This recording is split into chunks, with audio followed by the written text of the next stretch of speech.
बिछड़े चमन तुझ पे दिल कुर्बान, तेरे दामन से जो आए उन हवा को सलाम, सुन लूं मैं उस जुबान को जिस पे आए तेरा नाम। सबसे प्यारी सुबह हो तेरी, सबसे रंगी तेरी शाम, तुझ पे दिल कुर्बान। नेशनल आर्काइव ऑफ इंडिया का आपने नाम सुना होगा। नेशनल आर्काइव ऑफ इंडिया में बाबा साहब के हाथ से लिखित जो संविधान है वो इतने बड़े रजिस्टर पे है। और जे.सी. श्रीवास्तव वहाँ पे लाइब्रेरियन थे, हम वहाँ एच.एल. भास्कर भी वहाँ एम्प्लॉय थे, तो एच.एल. भास्कर की वजह से ही हम नेशनल आर्काइव ऑफ इंडिया में चले जाते थे। तो मैंने अपनी आँखों से वो संविधान देखा है जिसमें बाबा साहब ने अपने हाथ से करेक्शन किया हुआ है। और जो लोग ये कहते हैं कि भाई बाबा साहब ने संविधान नहीं लिखा है, अरे वहाँ पे जा नेशनल आर्काइव ऑफ इंडिया में जाकर देखो, आरटीआई में केस डाल के देखो, आपको ने संविधान दिखा दिया जाएगा कि जो बाबा साहब के हाथ से लिखा हुआ है, टाइप किया हुआ है और उन्होंने करेक्शन अपने हाथ से किया हुआ है। आज मैं अगर कोर्ट में होता तो मैं उसको आपको जवाब देता कि संविधान जो है बाबा साहब ने किस तरह से लिखा। अरे 7 आदमियों की समिति बनाई, 2 आदमी मर गए, 2 आदमी विदेश चले गए, 2 आदमी आने ये इस वजह से नहीं आ पाए मीटिंग में कि हम अध्यक्षता जो है अछूत की करेंगे, इसलिए उसमें काम करेंगे, इसलिए वो नहीं आए। उनके मन में खोट था, वो दिल्ली में रहते हुए नहीं आए। तो इसलिए बाबा साहब ने अपने खून पसीने से संविधान लिखा है। उसको संविधान को हमें यानी कि किस तरह से उन अधिकारी को और जितने भी अधिकार उसमें दिए हुए हैं हमें उसको कैसे सुरक्षित रखना, कैसे मांग करनी है, कैसे उन्हें लागू करवाना, ये हमारे समाज के ऊपर बहुत बड़ी जिम्मेवारी है, जिसको यानी कि सभी लोग जो है अमल में लाएँ, अमल में करें। और सभी शिक्षा के बारे में जब बहुत सारे लोगों ने अनिल बाबा साहब के बारे में बात बताई है कि किस तरह से उन्होंने तरक्की करी है, किस तरह से आप भी तरक्की करें। अभी एक लेडी महिला कह रही कि हमने ऐसे तरक्की की है, तो ज़रूरी है तरक्की करना। अगर हमारी आप हालत पूछोगे तो हमने भी मजदूरी करी है, हमने भी हालत ऐसी देखी है कि बस तरुण तुम तो हमारे मोहल्ले के ही रहने वाले हो, तुमने तो हमारे यानी कि थोड़ी बहुत आने की याद होगी कुछ। भैया सभी लोग ऐसे ही गुजरे हैं, कोई किस तरह से गुजरा, कोई किस तरह से गुजरा है।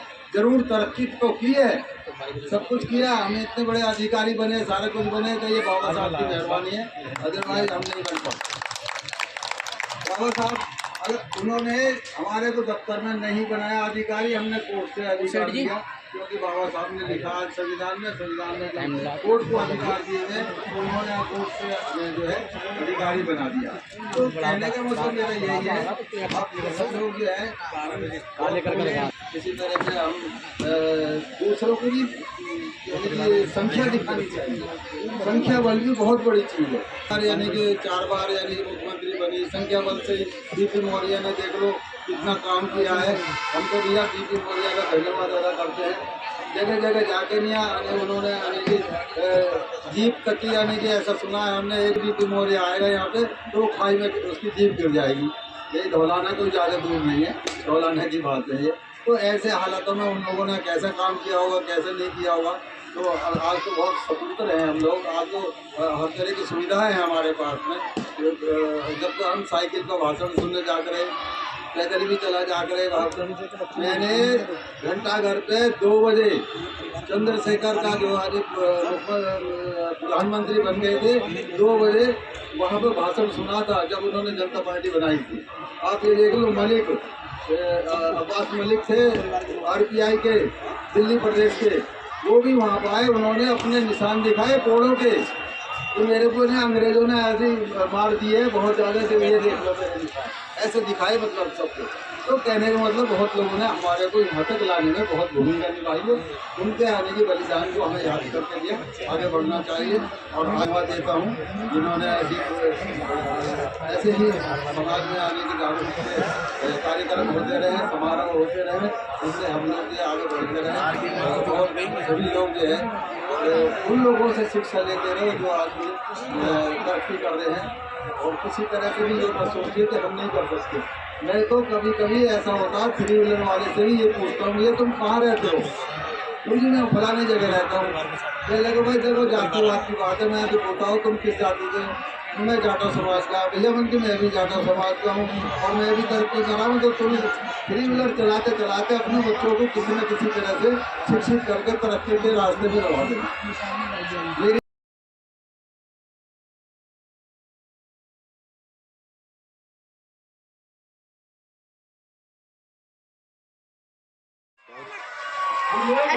दौलतपुरा भाटी मोड़ से हूँ और आज गणतंत्र दिवस की पूरे देशवासियों को हार्दिक शुभकामनाएं हैं।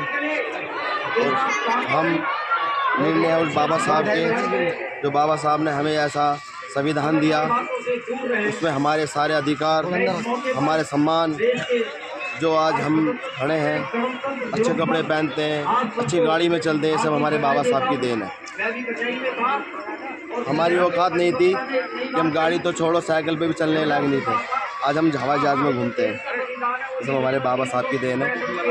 क्योंकि आज जितना भी सब कुछ संघर्ष करा हमारे बाबा साहब ने, उसके हम बहुत दिल से बहुत धन्यवाद है।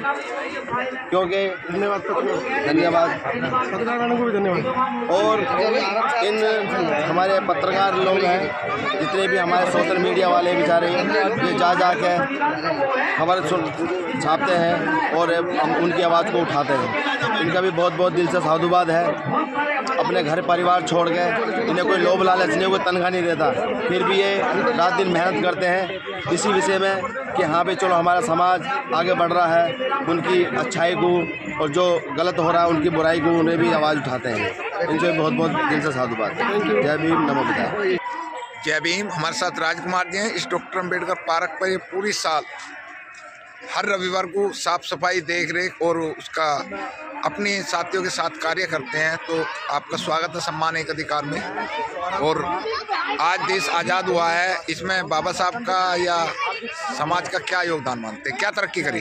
पत्रकार महोदय, आपका बहुत बहुत आभार, आपने मुझे इस काबिल समझा। वैसे 5 साल हो गए निरंतर आंधी तूफान बारिश हो, डेली बाबा साहब को मैं जगाता हूँ। बाबा साहब मेरा समाज सो रहा है, उन्हें उठाओ। मोमबत्ती जलाते हैं, महिलाएं भी आती हैं, बड़ी बूढ़ी बेचारी, बहुत सम्मान के साथ हम बाबा साहब का सुबह सुबह प्रोग्राम करते हैं और जय जयकार करते हैं, बहुजन महापुरुषों को याद करते हैं। और आज गणतंत्र दिवस है, 77वां गणतंत्र दिवस में बाबा साहब का इतना बड़ा योगदान है। हमारे देश की कुरीतियाँ जो बाबा साहब का नाम भी लिया, बाबा साहब की बदौलत आज देश जो थोड़ा बहुत सुरक्षित है। नहीं तो कुरीतियाँ तो इतनी हो रही हैं, आज भी निगम के फ्लैक्स लग रहे हैं, उसमें भी बाबा साहब का एक फोटो नहीं लगाया। ये जो लोग हैं, अभी यूजीसी का विरोध हो रहा है, ये यूजीसी क्या है, इसके विषय में बताएं जरा। जनरल वाले इसका विरोध कर रहे हैं हर चीज़ का। पत्रकार महोदय देखो, ये कुछ मनुवादी लोग हैं, इन्हें तो कुछ भी मंजूर नहीं है, कुछ भी मंजूर नहीं है। बल्कि सरकार थोड़ा बहुत ही कुछ कोशिश करती है गरीबों के लिए, बहुजन समाज के लिए, तो ये मनुवादी लोग इतना फड़फड़ाते हैं। अब जैसे कि एक छोटी सी मैं उदाहरण दूँगा, ये सड़क पे कुछ भी आंदोलन करें, इन्हें अनुमति की ज़रूरत नहीं है। हमारा नीला जैसे बाबा साहब के उसमें हम कुछ प्रोग्राम करने की कोशिश करते हैं तो अनुमति लेनी पड़ती है। इतना बुरा हाल हो रहा है इस देश में, बहुत गलत में जा रहा है देश। आज के दिन क्या कहना चाहेंगे? बस मैं तो यही कहता हूँ, मेरे बहुजन महापुरुषों का सम्मान हो और जितने भी हमारे बहुजन बेचारे गरीब हैं, सबका विकास हो, सबका उद्धार हो। अपने बच्चों को जरूर पढ़ाएं और बाबा साहब के सपनों को साकार करें। जय भीम, जय संविधान। बाबा साहब अम्बेडकर पार्क मैं इसी कड़ी में आगे बढ़ाते हुए की अध्यक्ष करुणा की सर्वप्रथम करुणा की सागर तथा तथागत भगवान गौतम बुद्ध को नमन करते हुए, वंदन करते हुए संविधान निर्माता पुरुष विश्व भूषण बाबा साहब के चरणों में कोटि कोटि वंदन करती हूँ, नमन करती हूँ। और यहाँ उपस्थित प्रांगण में सभी लोगों को आज गणतंत्र दिवस की बहुत बहुत हार्दिक मंगल कामना। बाबा साहब ने संविधान बनाया जिससे ये देश चल रहा है, लेकिन कुछ विपक्षी ताकतें इसको संविधान को खत्म करने के चाहती हैं, तो उनकी साजिश को हम बहुजन कभी सक्सेस नहीं होने देंगे। संविधान निर्माता की जय हो, बाबा साहब की जय हो, जय संविधान, जय भारत। मेरा नाम सविता है। समाज इधर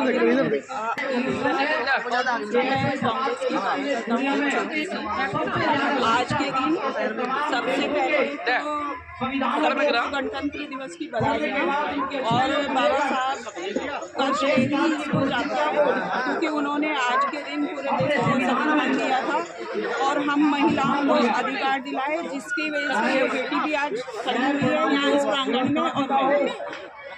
और क्या संदेश देना चाह रहे हैं देशवासियों को? संदेश ये है कि हम अपनी ताकत को पहचानें। हम किसी भी पार्टी में हो, कहीं भी हो, लेकिन अपने संविधान को बचा के रखें। अपने बाबा साहब का नाम विश्व में प्रख्यात है, लेकिन कुछ लोग साजिश कर रहे हैं उनका संविधान ऐसे मिटाने की। तो उस चीज़ पे हमें ध्यान देना है कि हम अपने संविधान की कैसे रक्षा कर सकते हैं, अपने अधिकार के लिए कैसे लड़ सकते हैं, इस चीज़ में ध्यान देना। परिचय दीजिए ना, वो परिचय पूछ रही है। मेरा नाम कल्याण सिंह है। फिलहाल मैं एडवोकेट हूँ कचहरी। आज के गणतंत्र दिवस की सबको बधाई। उत्तम तरीके से अगला वर्ष भी गुजरे ऐसी कामना करता हूँ। SC ST OBC माइनॉरिटी समाज के लिए UGC में जो संविधान जो कुछ अधिकार दिए गए उस पर आपका क्या कहना है? एक विशेष वर्ग जो है नाराज़ दिख रहा है देश के अंदर। वो गलत नाराज़ दिख रहा है। उसमें इक्वलिटी का नियम है कि कॉलेज में, यूनिवर्सिटीज़ में जो भेदभाव होता है, बच्चे आत्महत्या कर ले रहे हैं, वो उसके खिलाफ है। वो अच्छी बात है, उसको होना चाहिए। आज 70 साल बाद याद आया है। ये सही बात है कि बहुत सारे कॉलेजेस में प्रैक्टिकल में नंबर कम देना, उनके सरनेम के द्वारा पहचान कर लेना और फिर उनको नंबर ज़्यादा देना, एक माइंड सेट बन गया है कि एक अपर क्लास को नंबर 80 से ऊपर और बैकवर्ड को 80 से नीचे और SC ST को 50-60 से नीचे। और ये अगर आप सूचियाँ उठा के देखेंगे मेरिट की, तो वो इसी तरह से आती है। जबकि जहाँ फ्री मेरिट होती है, जहाँ बेईमानी नहीं होती, वहाँ हमारे लोग जनरल मेरिट में निकल जाते हैं। तमाम बार हम लोगों ने देखा है कि कॉन्स्टेबलरी की भर्ती में और भर्तियों में, छोटे भर्तियों को हमने देखा, वहाँ पर जनरल मेरिट में भी आ जाते हैं। जैसे OBC के बच्चे हैं मेरठ जनपद, मेरठ कमिश्नरी में सबसे ज़्यादा 70-80% तक पहुँच जाते हैं। अब उनके साथ कोई भेदभाव करके उनके नंबर कम करता है तो गलत बात है। अभी हाई कोर्ट का DCP साहब जजमेंट आया बहुत सुंदर कि अगर SC के बच्चे, ST के बच्चे, OBC के बच्चे नंबर जाते लाते हैं तो वो जनरल कैटेगरी में भी उनको सेलेक्ट करा जाएगा। ये शुरू से था जी। ये पता नहीं अघोषित रूप से इन्होंने लागू कर दिया कि SC ST को कोटे में डाल दिया। भाई तो इसका मतलब तो ये हुआ कि 50% कोटा जनरल कास्ट के लिए रिजर्व हो गया। 60% होगा उनका, तो 10% KBC भी लेंगे, 60% रिजर्व हो गया। हाँ। तो ये इनका गलत था। सुप्रीम कोर्ट ने सही फैसला दिया है कि वो ओपन मेरिट है, उसमें कोई भी जा सकता है। जी। किसी भी SC ST का हो, OBC का हो, वो जनरल मेरिट में आता है तो उसे जनरल मेरिट में कंसिडर होना चाहिए। और ये अघोषित रूप से लागू कर दिया, क्योंकि हमारे यहाँ जो माइंड सेट है उच्चता और निम्नता का, तो वो उच्चता ग्रुप वाले वो हमेशा सबको नीचा ही समझते हैं। और इसके नंबर कैसे आ गए, उसके नंबर काट देंगे, कभी कुछ कर देंगे। सही है, स्वागत योग्य फैसला है। आपने एक क्लास 1 पूरी सर्विस पूरी कर दी, अब एडवोकेट भी हो गए हैं। 76 साल हमारे संविधान दिवस को हो चुके हैं, 77वां लग चुका है। तो उसमें हमारे समाज ने क्या तरक्की करी, क्या उतराव चढ़ाए आए और क्या आगे करना है? हमारे समाज ने बाबा साहब के उपदेश के अनुसार शिक्षा ग्रहण की, और जितने लोगों ने शिक्षा ग्रहण की उन्होंने बाबा साहब को पढ़ा।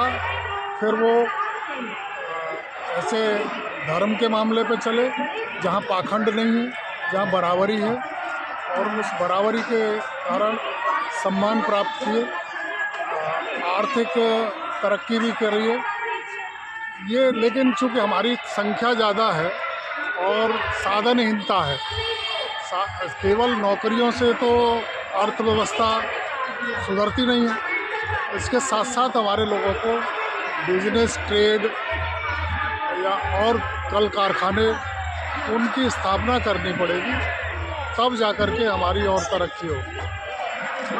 राजनीति में समाज पिछड़ता जा रहा है, जबकि राजनीति तो सबसे जरूरी है। राजनीति में बंदर बांट वाला है, क्योंकि हमारा वोट जो है 20% है, उसको बांट करके पार्टियां अपने अपने खेमे में कर लेती हैं, प्रलोभन से या मतभेद पैदा करके बंटवारे का जो फॉर्मूला लागू करते हैं।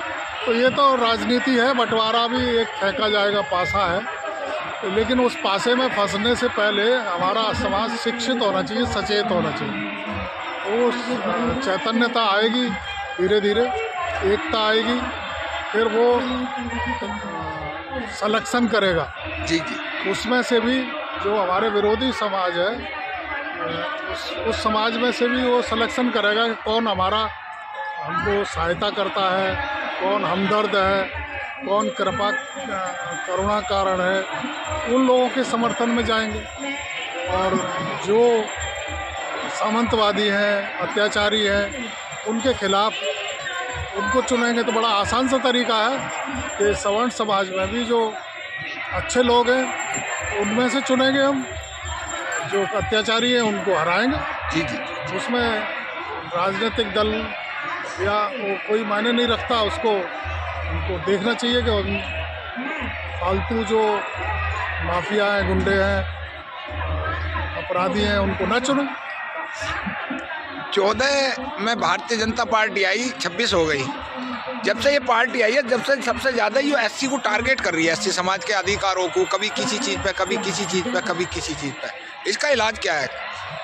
अब उनका जो लिखित एजेंडा तो कोई है नहीं, जो आप कह रहे हैं कि वो टारगेट कर रही है, लिखित एजेंडा तो कोई है नहीं। लेकिन चूँकि वहाँ जो स्टाफ है, वो स्टाफ इस तरह का है कि उनके माइंड में ही कुछ अलग से घृणा भरी हुई है। जी जी। अब जो आदमी बचपन से पलता है और घृणा के करने के वातावरण में रहता है, तो वो सबसे घृणा करता है। तो उस घृणा से तो आपको दूर रहना पड़ेगा और सचेत रहना पड़ेगा। तो जो घृणा करता है उसको मत चुनिए। जी जी।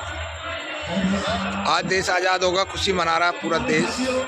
क्या मैसेज है युवाओं के लिए, आने वाली पीढ़ी के लिए, जो वर्तमान में बच्चे पढ़ाई लिखाई कर रहे हैं? मेरा तो सीधा है कि अब आपको शिक्षा और रोज़गार के लिए तकनीकी ज्ञान की आवश्यकता है। तो कंप्यूटर का तकनीकी ज्ञान लें, और उस ज्ञान के आधार पर ही आपको, चूँकि आपके पास संपत्तियां नहीं हैं जो आप कोई इंडस्ट्री लगा पाएँ, और आपकी कोई बैंक में सिविल भी नहीं है कि बैंक आपको कर्जा दे पाए। इसलिए आपको हमेशा जो सर्विस सेक्टर है उसमें अपने आप को पुख्ता करना चाहिए। जो लड़के पढ़े लिखे हैं उनको आगे चल के कंप्यूटर से शिक्षा लेनी चाहिए और आगे पढ़ें। पढ़ने के अलावा उसके साथ साथ छोटे मोटे रोज़गार करें, ट्रेड करें, बाज़ारों में आएँ, चाहे सब्जी बेचें, लेकिन करें तो सही। बहुत बहुत धन्यवाद सम्मानित अधिकार को टाइम देने के लिए। हमारे साथ डीसीपी कल्याण सिंह जी गाजियाबाद से आन बान शान सामाजिक कार्यकर्ता। और साथियों, एक बात और बता दूं मैं, आज खुशी के दिन कि इनके द्वारा पढ़ाए गए जो कोचिंग चलता है हमारा नवयुग मार्केट के अंदर, जो हमारा यहाँ ये रविदास टेम्पल है, उस पर लगभग मेरे ख्याल से अंदाजा 50-60 बच्चे तो आपके पढ़ाए हुए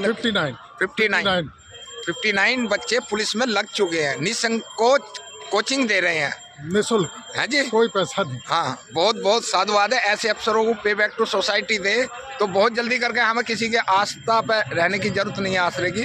कोचिंग अपना आदमी अच्छी देता है और उसमें निःशुल्क लें, आप लोग संपर्क कर सकते हैं। बाबूजी को लोग धन्यवाद देना चाहें वो धन्यवाद भी दे सकते हैं। बाबूजी नंबर बता दो अपना लोगों को। 8006405059। कल्याण सिंह जी हैं, यूपी पुलिस से पूर्व DCP हैं। धन्यवाद।